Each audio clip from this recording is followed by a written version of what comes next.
వసంత పంచమి శుభాకాంక్షలు ప్రేక్షకులందరికీ. పిల్లలందరికీ అఖండ సరస్వతి ప్రాప్తి. పిల్లలందరూ ఈరోజు ఈ శ్లోకాన్ని చదవండి. ఓం జ్ఞానానందమయం నిర్మల స్ఫటికాకృతిం ఆధారం సర్వ విద్యానం హయగ్రీవ ముపాస్మహే. పిల్లలందరూ ఈరోజు సరస్వతి పూజ చేయించండి. పిల్లలందరూ స్కూల్లో ఈరోజు గురువులకి గౌరవించి గురువులకి పాదాల నమస్కారాలు చేయండి. గురు బ్రహ్మ గురు విష్ణు గురుదేవో మహేశ్వర గురు సాక్షాత్ పరబ్రహ్మ తస్మై శ్రీ గురువే నమః అనే మంత్రాన్ని చెప్పుకున్నాం. గురువే అన్ని కాబట్టి సరస్వతి విద్యా తల్లి ఎక్కడి నుంచి వస్తుంది? గురువుముఖంగా వస్తుంది, బ్రహ్మముఖంగా. కాబట్టి అందరూ కూడా ఈరోజు సరస్వతి పూజలో పాల్గొనండి.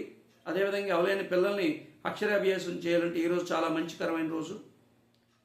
ప్రతినిత్యం కూడా మీ పిల్లలకి సరస్వతి లేహం తినిపించండి.